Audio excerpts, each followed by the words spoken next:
In this episode, I build a hut, give it a wash, and spread some more glue. Come see how I built my yard hut and started Scenic's My Shelf Layout build.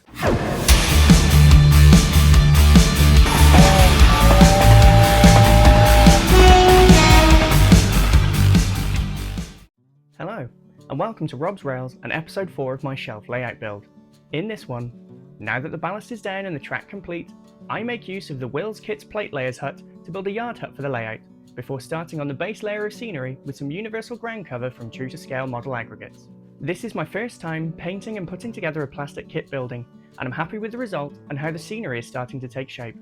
As a reminder, I'm a novice at layout building, and this was another great learning curve with a few more skills and techniques put to use. So with that, let's get into it. I started by painting the yard hut before fixing it all together. Beginning with the brickwork for the chimney, you might notice I'd already made a start at the top of the stacks. This was to test the difference between white and cream Humbrol acrylic paint. I decided to go with the cream, so brushed a good coat onto the whole stack before quickly wiping as much off of the brick faces as possible so that the paint would settle in between to reflect the pointing between the bricks.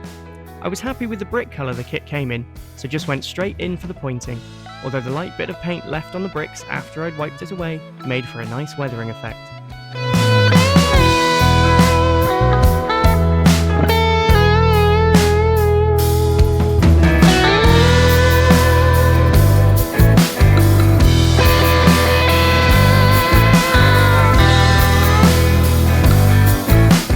I then turned my attention to the walls of the hut, and for this I gave all a healthy coating of Humbrol natural wood, trying to brush in line with the panelling rather than across them. Once these dried, I gave them a second coat, just to ensure there wasn't too much of the black showing through from beneath.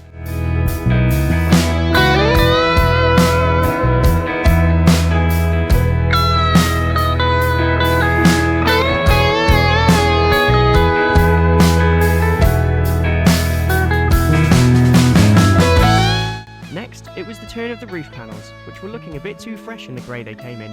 So, with a bit of Humbrol rust acrylic, I lightly brushed across the corrugated pattern to try and keep some of the grey visible beneath, although I did want to give the appearance that this little hut had been in place for some time.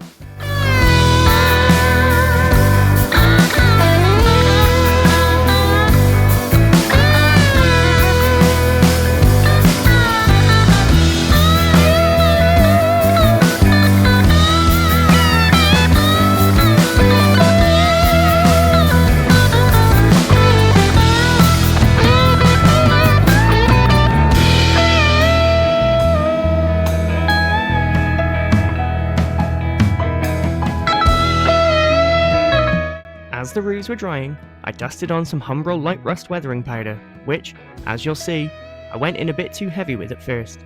My aim was to try and vary the coloration on the roof as rust doesn't appear uniform. After this had all dried, I dry brushed a bit more of the rust acrylic onto the panel I'd overdone the powder on, just to dull this back down a touch.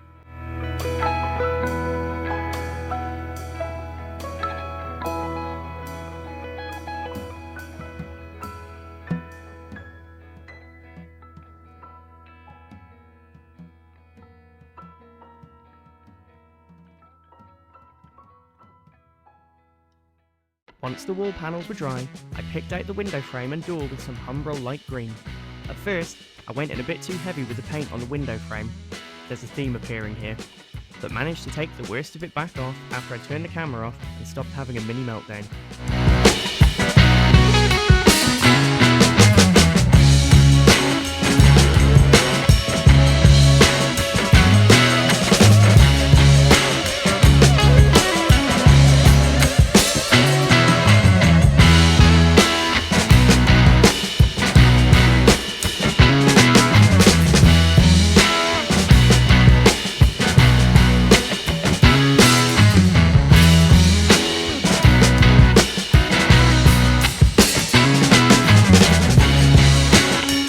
Attention then turned to weathering the wood panels of the hut's walls.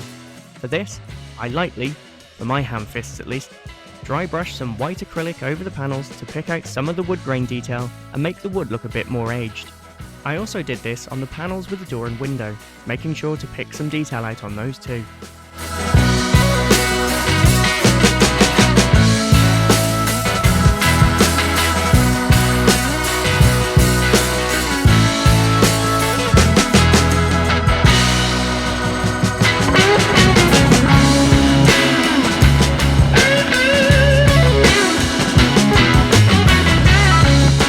Once I was happy with how everything was looking once painted, I cut the different parts off of the sprues and using some poly cement began putting it all together. It quickly became apparent that some touch-ups would be needed on the ends.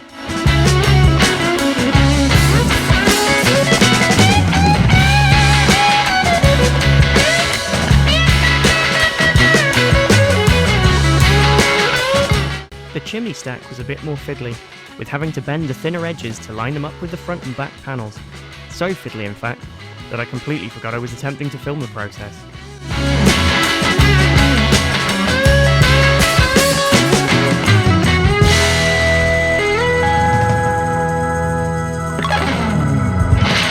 Ultimately though, it fit together nicely and was ready for some finishing touches. The first of these was to fit a bit of clear plastic to act as a glass in the window.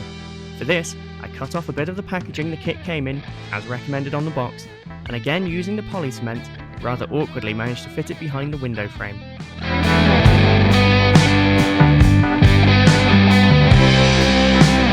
The final step, once I'd given the hut a coat of matte varnish and left it all to dry, was to apply a black wash to dull all of the colours down and give it an overall weathered finish. To do this, I heavily watered down some cheap black poster paint and made sure to brush from top to bottom, simulating the direction water and grime would run thanks to gravity in the real world, so that any bits that settle into nooks and crannies would do so in as realistic a way as possible. Once I'd covered the whole hut and put it down to dry, I grew a little concerned about how much was sitting on the bottom edges of the roof and panel sides, so soaked the excess up with a bit of paper towel and left the rest to dry.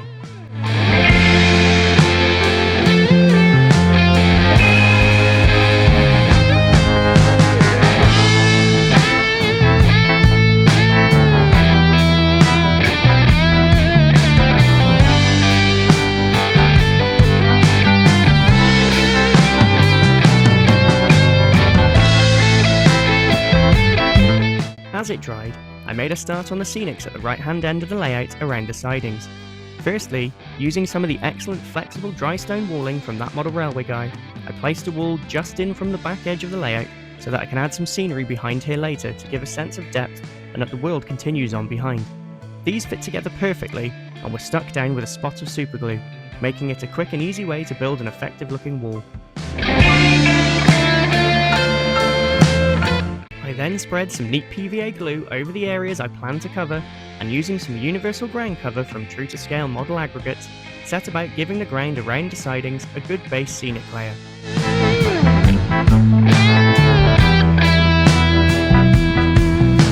I did the same on the strip of shelf behind the walling too, as this will most likely become the edge of a field as the layout gets closer to completion. This continued between the three sidings and along the front of the layout at this end, with masking tape placed along the edges to try and contain the ground cover.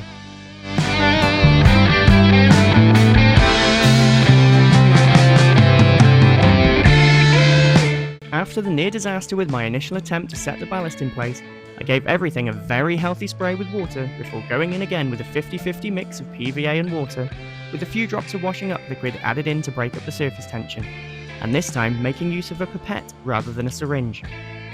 And what a difference it all made. The glue mix all ran into the ground cover as I'd hoped, and the few spots where it did clump slightly, or glue bubbles formed, I quickly covered with a tiny bit more of the ground cover whilst it was still wet.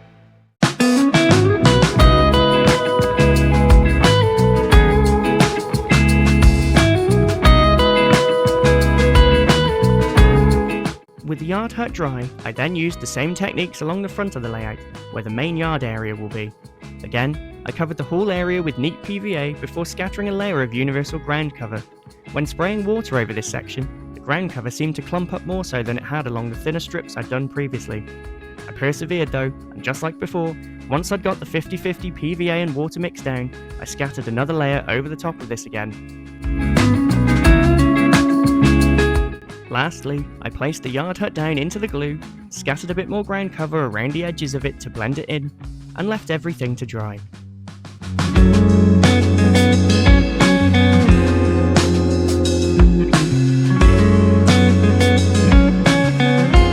And there you have it. The first bit of scenery and structures are down, and what a difference it's made.